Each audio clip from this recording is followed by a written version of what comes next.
bleek ineens 6 vrienden minder te hebben op Facebook. Na lang zoeken kwam ik erachter wie het waren. Alle 6 waren het Russische vrienden. En alle 6 hebben zij in het buitenland gereisd, hebben gestudeerd, zijn goed geïnformeerd. Zij hebben zich nu van mij en het Westen afgekeerd. Na de annexatie van de Krim is er iets veranderd in Rusland. De onbevangenheid en hartelijkheid van de Russen is verdwenen. Het oude wantrouwen voor het Westen is weer terug.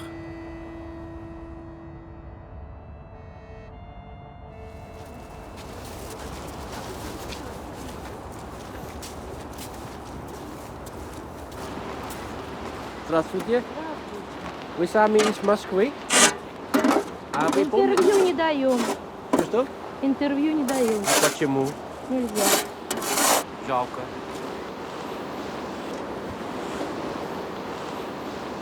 Здравствуйте. Это голландское телевидение. Да. Вы из Москвы? Да. Я родилась здесь, в Москве. Да. Да. Вы помните момент, что они открыли этот Макдональдс? Да, конечно. Это было 20 лет назад? Ну, давно, я не могу точно сказать. Наверное. А вы помните? Я бывала. Вы бывали, да? Конечно, бывала. Все бывали. У меня внук живет в Германии, он обожает Макдональдс, ходил сюда. Но известно, что это человечные продукты. Я, например, не возражаю, что его закрыли. И вы тоже стояли в очереди? Нет, я не стояла никогда. Я настолько не хотела Макдональдс. Я воспитывалась в Советском Союзе, любила котлет по-киевски, ресторанную шикарную еду. А это так, ну это для молодых. И это может быть хорошо, что они сейчас закроют, потому что... Мне это безразлично вообще совершенно, да. Но дети любили, молодежь, во-первых, там общается, потом сейчас Wi-Fi, там компьютеры, все такое было. Но потом тогда, когда мы жили в России, в Советском Союзе, в то время вот эти антураж вот этого ресторанчика был необычный. Стаканы, пластиковые какие-то пакеты. Это уже как-то людей привлекало, молодых. А поскольку я за границей работала много лет, меня это не интересовало, эти пакетики. А вы любите котлеты? По-киевски. А, как ни по-киевски. странно. О. Хотя сейчас это очень не модно, наверное, Селедка под по-киевски. шубой. Нет, Нет? я люблю севрюгу осетрину, О. если говорить о О, том, что я люблю. Ладно. Так, Спасибо вам. пожалуйста. До свидания.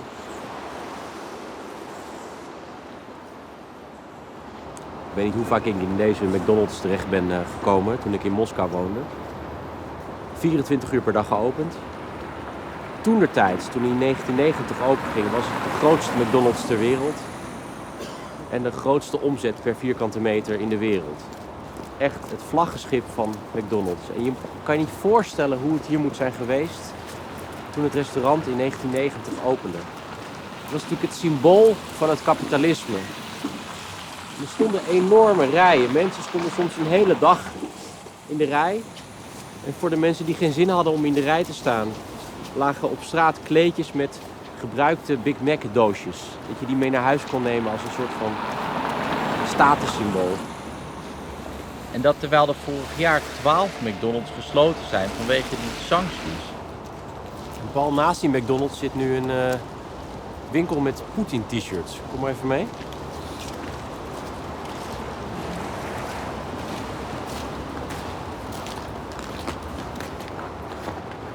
Echt sinds kort heb je dan in de hele stad allemaal t-shirts of matroska's of koffiebekers met Poetin erop.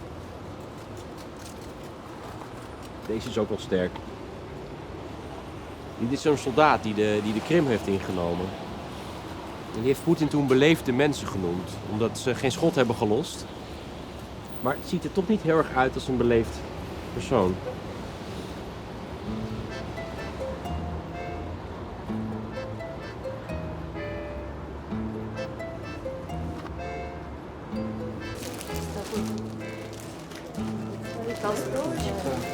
The Air Patriots тоже можно. Они крутые. Вот такой тоже. Это будем смотреть? Обязательно вот это. И мне кажется, нужно взять еще вот, где Крым наш. написано. Мне кажется, эти футболки будут актуальны еще в ближайшие 10 лет точно. Так Почему там что написано Крым наш? Ну, потому что все-таки всем уже известно, что Крым вернулся в родную гавань, что Крым все-таки это Россия, и, конечно же, то, что он сейчас в составе нашей федерации, это, конечно, очень приятно. Поэтому об этом не нужно забывать, и мы тоже обязательно, мне кажется, такую футболку должны приобрести.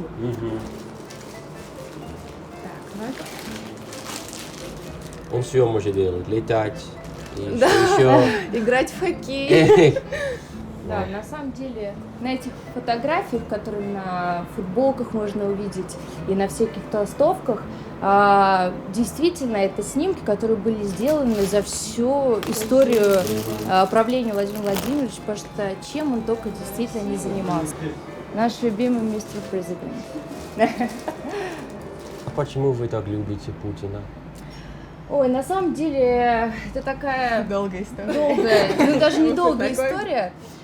Просто я очень благодарна нашему президенту за то, что он за эти годы, что он правит нашей страной, действительно поднял Россию с колен. И то, что было после СССР, это, конечно же, полный развал, полная разруха. И то, что сейчас я родилась именно в это время, что мои дети в будущем будут в этой стране, которую создал Путин, это на самом деле большое ему за это спасибо. И Сколько вам лет было в 2000 году? в 2000 году я пошла в 1 класс, мне было 7 лет, да, так что Значит, почти весь жизнь был почти, с да, всю мою Путиным. сознательную жизнь. Вау.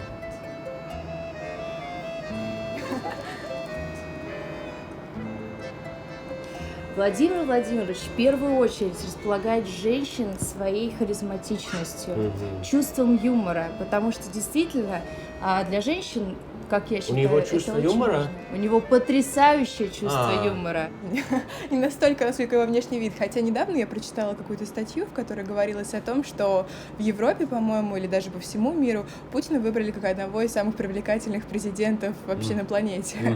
Но в том-то и дело, что как раз в нем привлекает его чувство юмора, которым он очень тонко пользуется. Но плюс, конечно, тот авторитет, который он подает на достойном уровне. Ну и как раз-таки то, что думают на Западе. Я несколько лет прожила в Америке в свое время, и Путина, конечно, воспринимают там очень таким тоталитарным лидером, деспотичным. Однако, когда живешь в России, ты понимаешь, что понятное дело, что его лицо на Западе кажется таким строгим и сильным, потому что иначе нельзя никак контролировать нашу страну. А если бы Путин, у него завтра будет атак сердца, не знаю, инсульт, он не надо умирает. такие слова говорить. Нет, вот так. Нет, но что будет с Россией без Путина? Когда-нибудь он не будет. Ну, это все понимают на самом деле, но никто не хочет об этом думать. Потому что все прекрасно осознают то, что сейчас, вот в 21 веке, в 2015 году, нету замены Владимиру Владимировичу. Dat is natuurlijk het nadeel van een autocratie. Vroeg of laat gaat een leider dood, zelfs Poetin. Niemand weet hoe Rusland doorgaat zonder Poetin. Een hele generatie jonge Russen groeit op zonder een andere leider gekend te hebben. Nou ja, op Medvedev na dan. Maar niemand heeft hem ooit serieus genomen. Nog nooit is Poetin zo populair geweest bij de bevolking. En dat begon in februari vorig jaar, toen onbekende groene mannetjes de Krim bezetten. Voor het eerst sinds de Tweede Wereldoorlog viel een Europees land een ander land binnen. Maar de Russen vonden het geweldig. De Krim was weer bij Rusland, zoals het hoorde. Voor het eerst sinds de val van de muur hadden ze weer iets om trots op te zijn.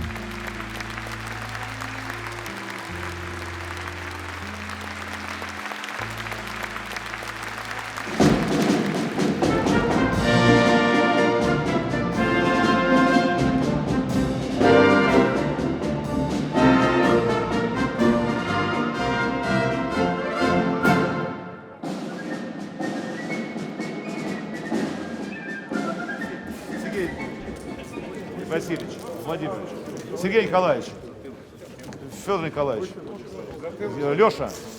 Нет, близко не надо очень. Я же вас, посмотрите сзади. Саша. Вот, посмотри, где Саша стоит. Миш, вот так ты должен стоять. Значит, друзья мои, что касается произведений «Вежливые люди», снимает голландское телевидение, имейте в виду звук, видео и так далее.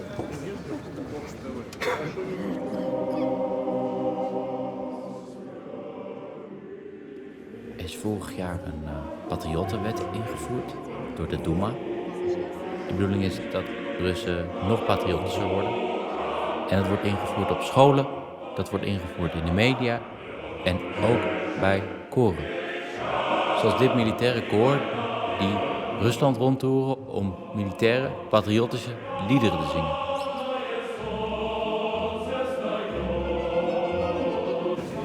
En die was uniform. Все в гримерках, сейчас ключ принесут.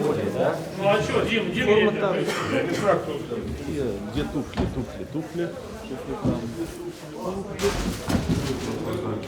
Давай, Сергей. Так, значит, погода, и малое тоже, да, нужно? Кида? Нет? Виктор разрешил. Ой, что-нибудь забыли? Да. А что вообще это значит быть патриотом? Наверное, это в первую очередь любовь к родине. Наверное, это и есть патриотизм. Не знаю, что еще можно сказать по этому поводу. Из этой песни, какая вам нравится лучше всех сегодня вечером? Я не могу выделить какую-то особенную, но мне нравится старинный вальс «Амурские волны». Да? Да, очень интересная песня и красивый мотив. Из-за текста или из-за музыки? Нет, скорее из-за музыки. Я не слишком привязываюсь к текстам. Для меня в первую очередь музыка — это именно мелодика, а потом уже тексты.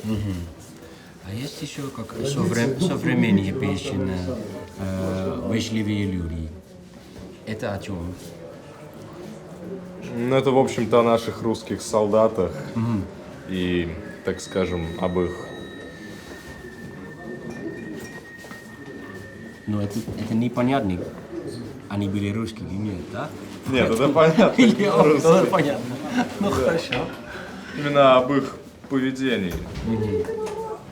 Собственно, об их вежливом поведении, в первую очередь. «Вежливые люди» есть в каждой стране. Это песня о военных людях, которые защищают свою страну, которые несут в себе цель защиты. Защиты, а не агрессии. Вот. Потому что как сильный человек может защитить себя, а самый сильный может защитить всех. Поэтому это песня об армии.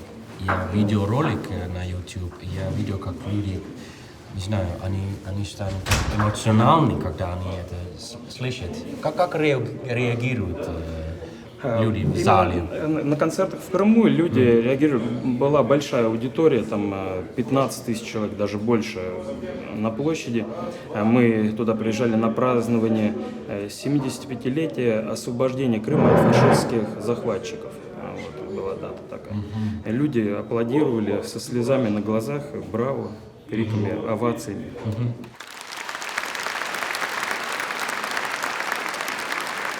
Дорогие друзья, песня, которая сейчас прозвучит, имеет удивительную историю.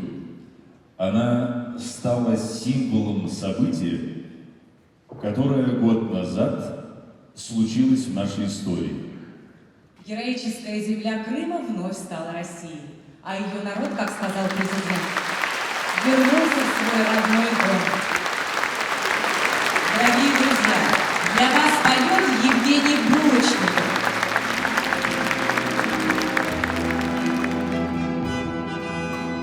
Вежливые люди с вежливым взглядом вежливо смотрят, вежливо просят. Живи, страна, а вежливые люди отчизны честь и славу сберегут. Вежливы краски, вежливы лица, вежливы даже стальные машины. Вежлива наша родная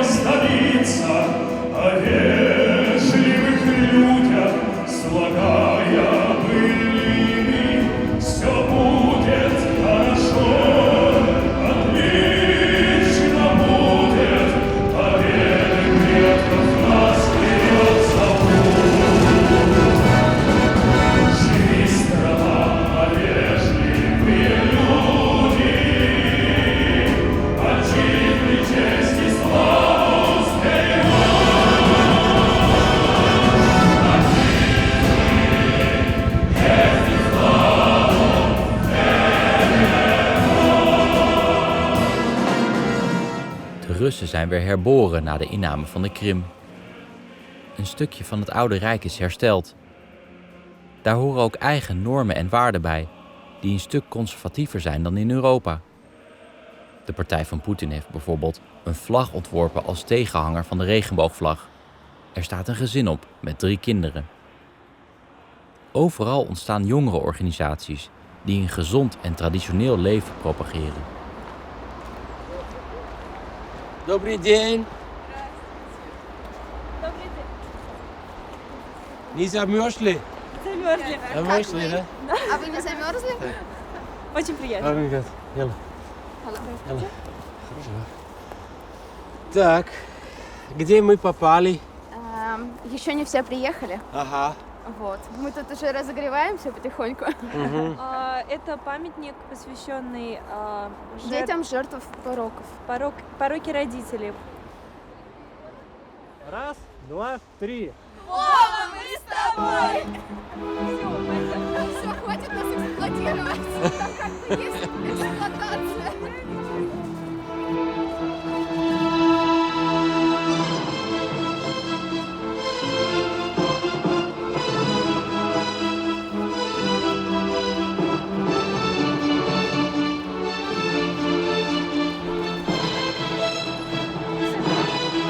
Het is te makkelijk om deze meisjes af te doen als zombies die zijn gehersenspoeld door de propaganda op de televisie. Misschien zijn we in Nederland gewoon niet gewend om mensen te zien die van hun land en hun president houden en niet bang zijn om dat te tonen. А вы тоже из организации? Да, я руководитель аппарата. Это первый флешмоб? Первый. Первый. Да. Именно флешмоб, да, первый. Да. Ну а такой подобной акции там с теми же, скажем так, логотипом Путина и так далее мы вот девочки делали на Тавриде в Крыму. Вот. Тогда тоже мы прогремели, назвали Путин Кинес акцию. Ага. Вот там, когда на купальниках там Путин был изображен. А когда это было? Это было в августе. Да, в купальниках сейчас нельзя. Да, сейчас вообще никак. Ну хотя наши девчонки могут. Суровые русские женщины. Голландские женщины это бы не делали. Да ладно. 100%. Конечно, Путина нагреет. Путин вас нагреет, а? Да, конечно. А каким русским ценностям можно учить? Русским? Да. Ну, мы считаем, на самом деле, что в России вот все-таки остались те традиционные, да, патриархальные ценности. Это семья, любовь, да, близкие, вот это окружение, да, то, что мы все друг за друга горой, да, то, что мы уважаем друг друга. Никогда, не знаю, банально, не плюемся друг перед другом, да, у нас вот это все, мы вот действительно коллективный народ. То есть коллективизм, он в нас живет, он в нашей душе, он рядом. Вот. Мы вот этим на самом деле и живем. И это может быть, что мы забыли в Западе. Да, на самом деле нам кажется, что на Западе ценности индивидуализма, они все-таки оттеснили вот эти коллективные, те, что были ранее. Вот. А все-таки на них и выросла наша цивилизация. Поэтому мы думаем, не надо их забывать. Например, когда вы видели Евровидение, кто выиграл? Это была женщина с бородом. Ну, вам не обидно? Например, без бороды, это еще ладно. Нормально мужчина, нормально женщина. Но это... Не, я понимаю, что есть такие люди, но выставлять это на всеобщее обозрение...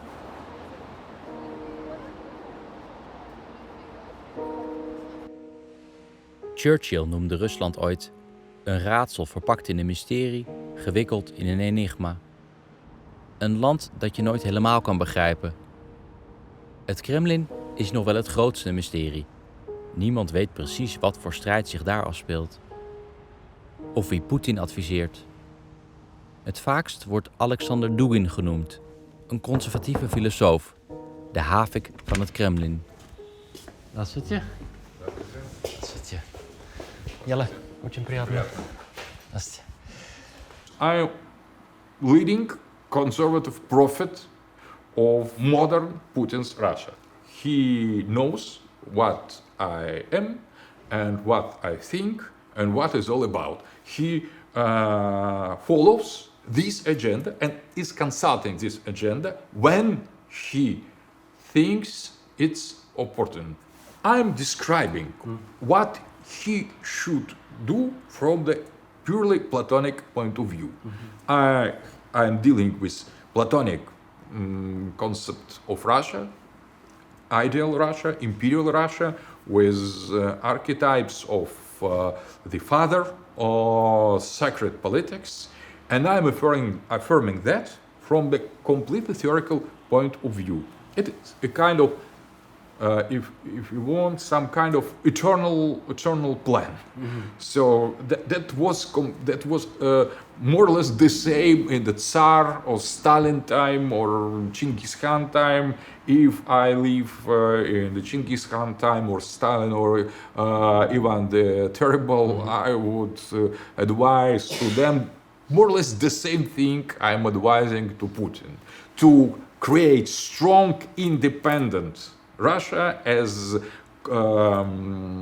tellurocratic, continental civilization with and defending our values against everybody who aggress that. If we Russians, we prefer Tsar, who cares? Why everybody in the West is against that? If we choose Tsar, if we choose hierarchy, who care in the West? But if we like our president and we consider his position as sacred one, if we possess the sense of sacredness, the spiritual dimension, if we believe in the mission of our people, we don't touch the West. But the West is aggressing us because the West is absolutely sure that West represents the universal values. If Dutch society in Holland chooses to be gay marriage, to be to use drugs, and to make any kind of choice, personal or collective, of politic, I think we need to respect that. We need the respect of the free will of people. But if we come to Holland, we Russians, for us, all these values are satanic, devilish, and completely unacceptable. If we come to Holland and begin to impose by the force, by the politics, by economics, by some measure, by pressure, to change Dutch people, imposing necessity of tsardom, Russian tsardom, sacrality, Orthodox Church, and only natural attitude with big measure of vodka, I think that Dutch people revolt. Dugin ziet een rijk voor zich dat zich uitstrekt van Parijs tot de Stille Oceaan, met een belangrijke rol voor Iran. Eurazië zou een tegenwicht vormen tegen het decadente en agressieve Europa. This blue heavenly star inside that represents a kind of expansion, but not military or politically, but spiritually. And that is a kind of expansion in any direction. So Eurasianism, it is a kind of expansion of the heartland that also moves in any direction. So Russia is considered to be a kind of solar plexus of the continental body, and also the kind of bridge between Europe and Asia.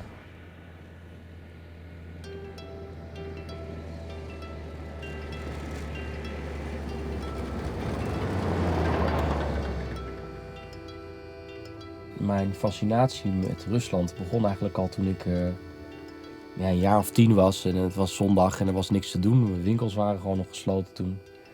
En dan zat ik altijd in de atlas te bladeren. En dan mijn favoriete kaart was dan de Sovjet-Unie. En dan vond ik vooral Siberië interessant. Je kan je bijna niet voorstellen hoe groot dit gebied is. Het grenst hier aan Amerika en hier grenst het aan Europa. Om een stuk naar Magadan te vliegen bijvoorbeeld, vanuit Moskou ben je al 8 uur onderweg.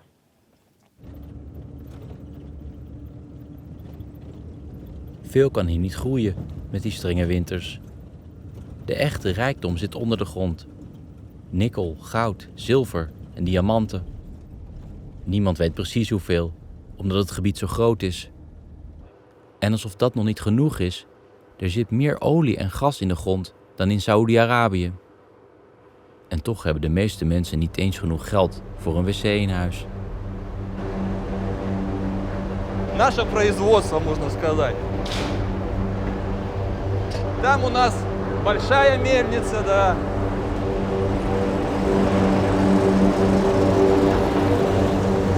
Вот такие вот шары, туда кидают, и при помощи них происходит процесс измельчения руды. Вот килограмм. Это не золото? Нет, к сожалению, нет. А как бизнес сейчас? Сейчас бизнес гораздо лучше. Да? Почему? Ну, хоть и цена на золото небольшая, но за счет курсовых разниц, в принципе, за то, что рубль упал, сейчас очень, в принципе, хорошая конъюнктура внутреннего рынка, можно так сказать. За счет вот этих всех. Чем хуже всем, тем лучше нам. Тем лучше вас. А вообще в Сибирь это много золота? Ну, как говорят местные знатоки, еще лет на 100 хватит у нас здесь работать предприятию. Ну, а там в дальнейшем видно будет, что уже. Да. А так золота очень много.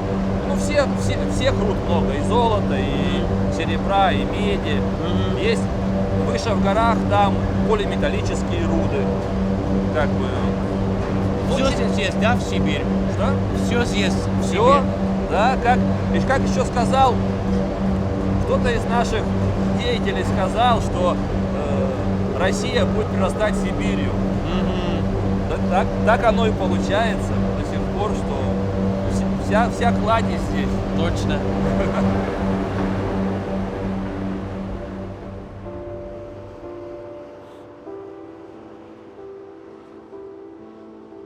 Na het referendum op de Krim houdt het Kremlin de buitengebieden van Rusland goed in de gaten. Want wie zegt dat, bijvoorbeeld Siberië, het voorbeeld niet volgt en zich afsplitst van Rusland? Siberiërs noemen Europees Rusland het vasteland. De Verenigde Staten maakten ook ooit deel uit van het Britse Rijk. Wie zegt dat Siberië niet volgt? Живя на богатой земле, самый нищий народ раздражает, скажем так. Это то, что за столько лет вот вы можете сюда приехать, снимать революцию, все те же пейзажи, да, ну, все те же дома. Можете снимать советские времена, все те же дома. То есть ничего не меняется. Вот в чем парадокс. И вот это меня удивляет. То есть я приехал сюда, человек с города, и говорил, ну почему не сделать, допустим, ветряные мельницы, там солнечные батареи, поставить какую-то котельную. Никому ничего не надо. Я поражаюсь. Вот посмотрите, вот туалет там внизу, да. И вот люди туда бегают 40 градусов, 30 градусов. Я не понимаю. Жить можно. Я просто сравниваю, допустим, Аляску взять, штатовскую. Те же золотники. Вот. Точно. И как они живут, и как мы живем.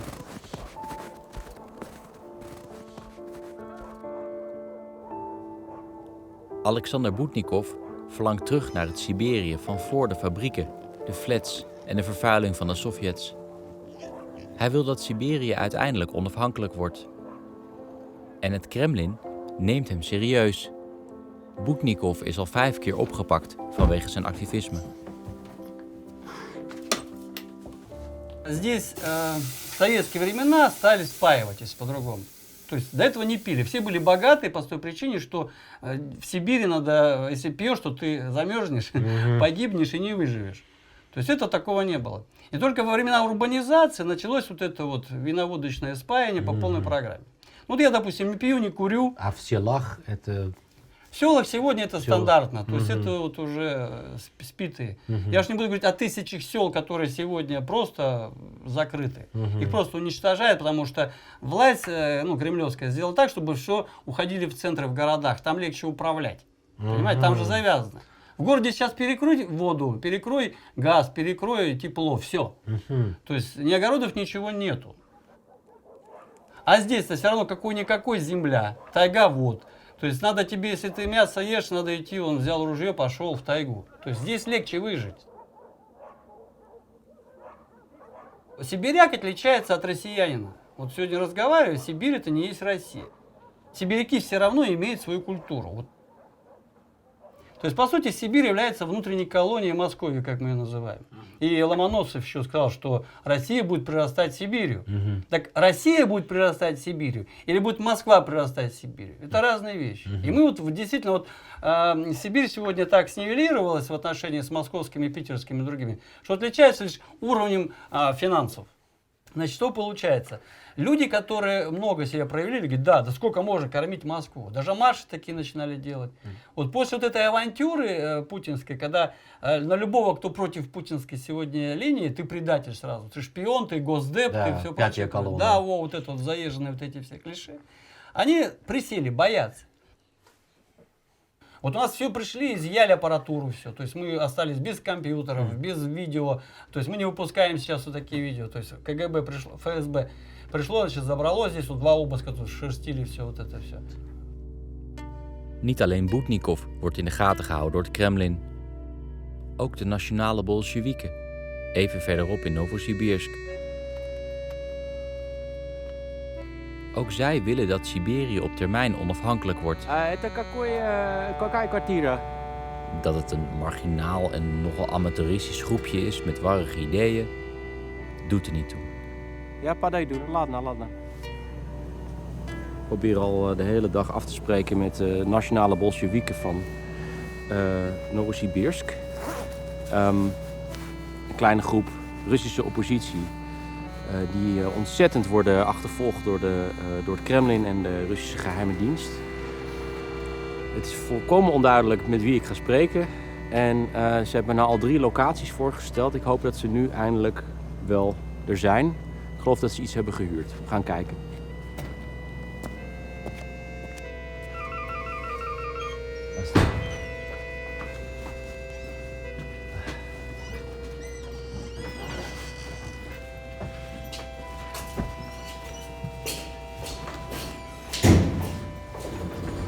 Почему все так секретно?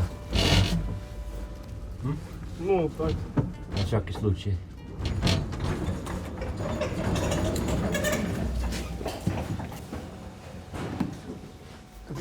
Добрый день. Елла. Костя. Очень приятно. Взаимно. Так. Елла, очень приятно. Елла. Станислав. Елла. Вячеслав. Елла. Михаил. Очень приятно. Так. Это кого квартиры?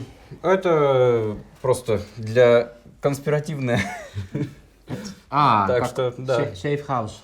Мы осторожны очень. У нас тут с политикой опасно играть. Вот. Ну это вообще знакомые квартиры или снимаете? Нет, не снимаем. Снимаете, да? Вот, так что. А почему это так опасно? Ну а вдруг ФСБ, либо еще, как бы, мало ли, зачем нам лишний раз? Чтобы провокаций не было. Да, зачем провокации лишние? Они вас следуют? Ну, бывает иногда. Так что. Бывает. Вот так. Понятно. А почему у вас немецкий флаг, интересно? Это у нас у меня 2 кителя с голландским есть даже флагом. С голландскими? Да, просто дешевая и надежная одежда. Ага. А сколько у вас в Новосибирске? Порядка 20 человек актива, но остальные просто как сочувствующие. Вот, так что. А вы можете сказать о акции, которые были, я думаю, в августе? Я понял, о чем вы. Да. Марш за федерализацию Сибири. Вы все участвовали? Да. Да, все? Многих даже задержали. Вот. Так что мы вот с Константином пробыли в Следственном комитете, и вот со Станиславом тоже. Нас допрашивали 6 часов. Задержали, да, вас? Да. 6 часов держали в Следственном комитете Октябрьского района. А акция была долгая? В итоге всех, по факту до Новосибирска даже многие не доехали. Вот. Многие до Новосибирска не доехали, потому что одних на Алтае задержали, некоторым вообще сказали, порекомендовали не ехать в город Новосибирск. Вот. Ну а те, кто здесь были, то часть задержали, часть из квартир даже не смогли выйти, потому что оперативники стояли на пороге. Здравствуйте, здравствуйте. Здравствуйте. Ну, допустим, я. Компания Поступила заявка, что собрались люди, большое количество людей, поэтому люди беспокоятся, что есть нарушение тишины и покоя. У нас по закону Новосибирской области с 22 до 6 нарушение тишины и покоя категорически запрещено. То есть будет просьба, чтобы у нас больше заявки не поступали, что здесь шумят, пьют, гуляют. Нет, такого не будет. А сейчас мы просто... Люди волнуются заранее. Заранее? Ну, конечно. Люди волнуются заранее, потому что говорят, так и так. Увидев, что большая толпа людей зашла, говорят, сейчас начнут шуметь, нам спать не дадут, мы хотим спать. И это, дверь-то закрывайте. Так а мы У нас сейчас человек пойдет, увидит, сумка висит. Сумки не будет. Да, закроем. А мы вас ждали просто, поэтому... Я вас точно не ждал. Ну вот.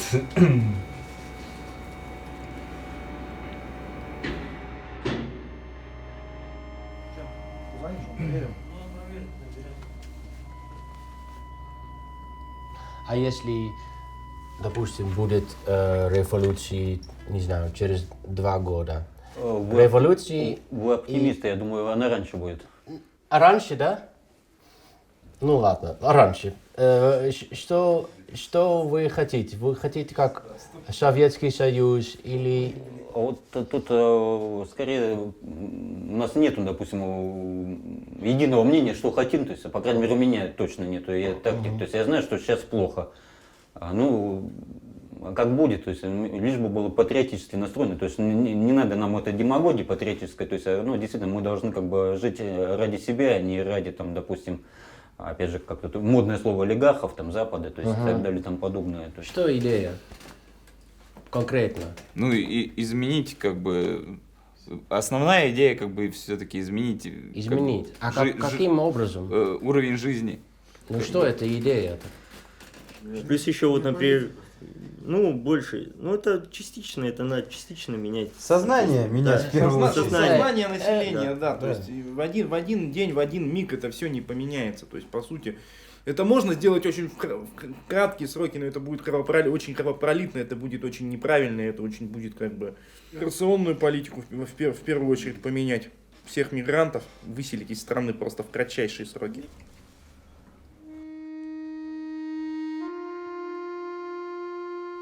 Maar wie is nou eigenlijk de migrant?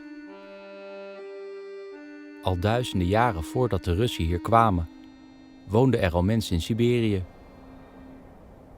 Rusland is meer dan alleen maar Russen.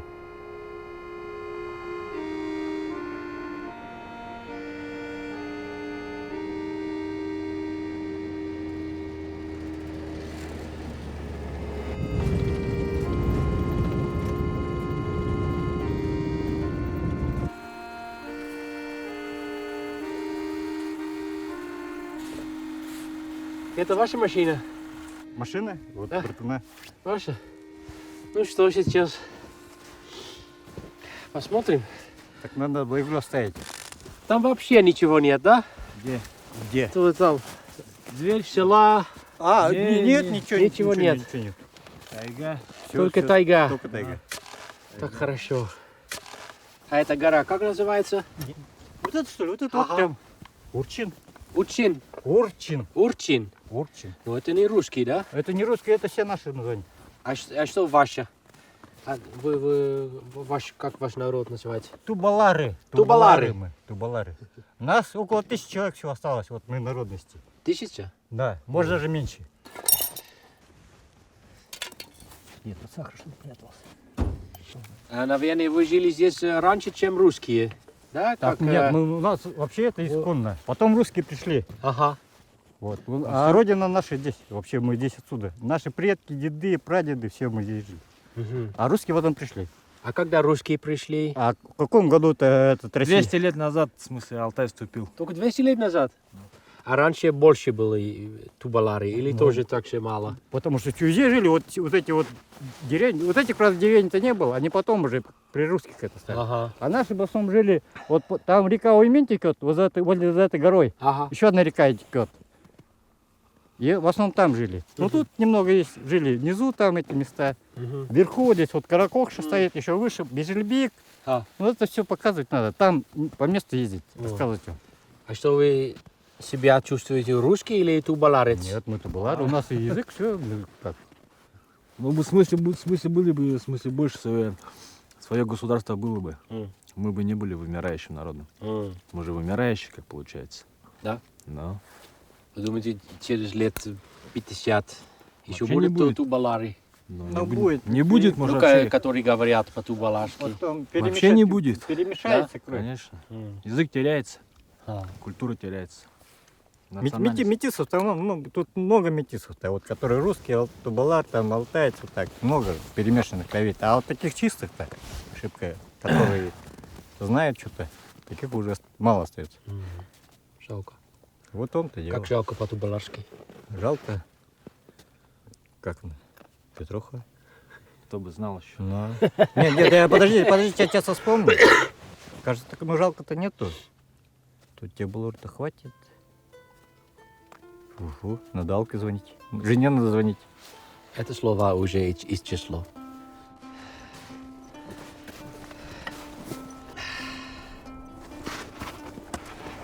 А как вообще знаете, куда? Я бы заблудился сразу. Я никогда не блужу, хоть куда ухожу. Ну, по солнцу в основном ориентируешься. По солнцу, да? Солнце, если есть, легче не ориентироваться. Так. Как бы ходишь, запоминаешь.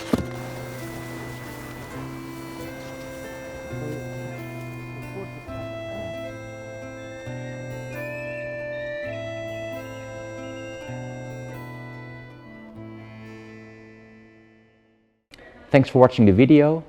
You can of course look at the next episode, or you can look at the other recommended series, and don't forget to subscribe to our channel.